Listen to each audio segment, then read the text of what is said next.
Okay, guys, here's my video review for Peacemaker. I didn't do a review of any of the other episodes, so I'm just gonna do a review of the entire season and, talk about my some key things about it, some of the plot points that I really enjoyed about it, and I will be doing spoilers, so just don't get angry if I talk about spoilers. This is a spoiler warning if you have not seen Peacemaker, all of it, if you have not seen the finale especially. So this is a full spoiler warning for the entire season. God damn, James Gunn pulled off another fucking... Oh my god, I can't even really begin to describe how I feel about this show. This is, in my opinion, and this might be a high bar to set, but this might be the best DC show. Like, I'm talking like live action, animated. I think this might be the very best thing DC has made in terms of television. And they made some great television series in the past. I mean, the Batman animated series from the 90s, Smallville, I'll put that in there. I have not seen Doom Patrol, but I've also seen the Harley Quinn animated series, which I thought was really great. This might be my favorite DC show ever. This show gave me everything that I thought I didn't need, and it gave me everything I probably could have wanted from something like this. And I was a huge fan of the last Suicide Squad movie that James Gunn directed. That was one of my favorite movies of last year. It was probably my favorite superhero movie of the year last year. I adored that movie so much, and I pretty much adore anything that James Gunn makes usually. Very rarely do I ever not love something that he does. And Peacemaker's no exception.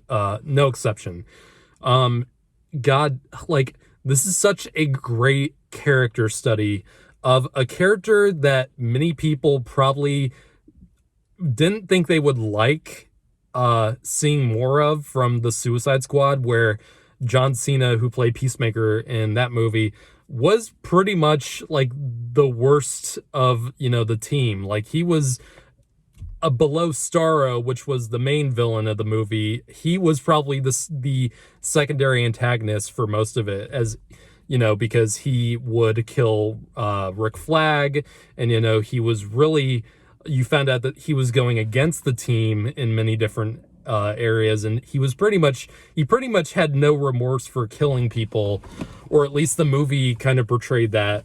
He really didn't feel anything when he killed people in the Suicide Squad. And then you get to his own series, and you really go layer by layer into this person and what he has been throughout his life, especially his childhood. You find out really key things that make you see this guy in the Suicide Squad completely differently. And that's the wonder that James Gunn does with characters.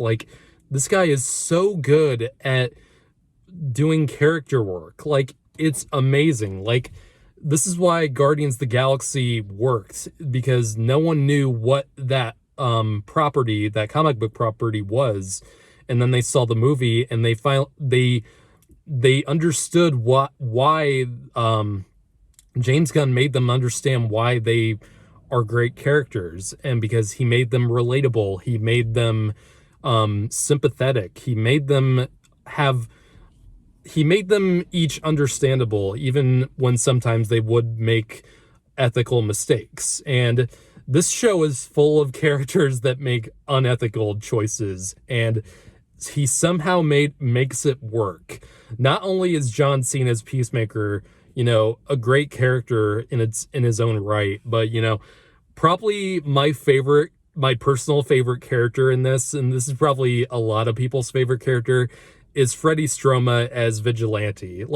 This was a character I thought would annoy me so much in the show. After seeing the trailer, I thought he was just gonna be a Deadpool ripoff. I mean, he kind of does have a kind of Deadpool aesthetic going on in his costume, and he does have that kind of attitude where he really doesn't take any of the stuff seriously, and he's bad. He's got a sword even, but no, he's not like Deadpool at all. He's more like Deadpool minus the fourth wall breaking, and if he was a total sociopath. And you really get the sense that this dude, Vigilante, really has way less remorse about like doing bad things than Peacemaker does.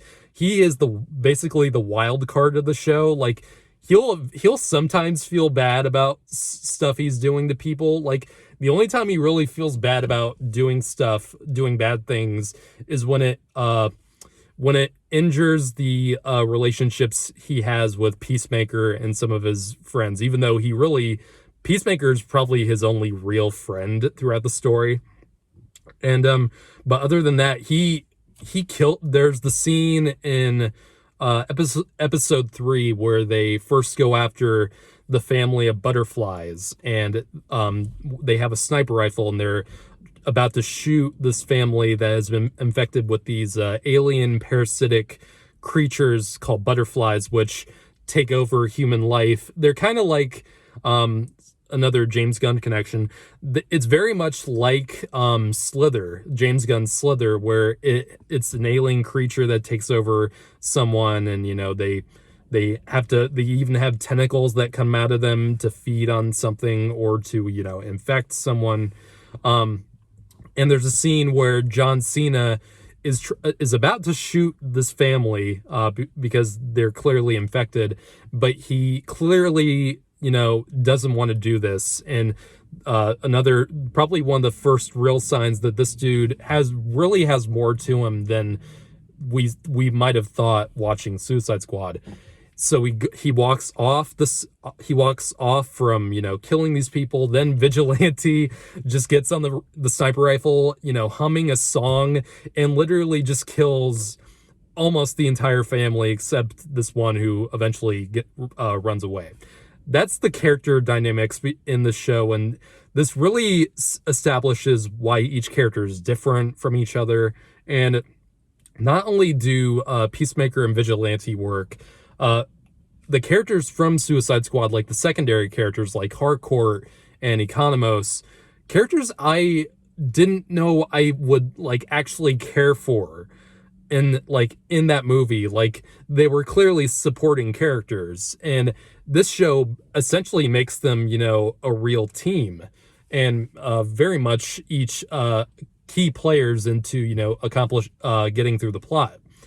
This show does so many things to make me love each of these characters in this team. Like, Harcourt is a complete fucking badass, played by Jennifer Holland, who's James Gunn's girlfriend in real life.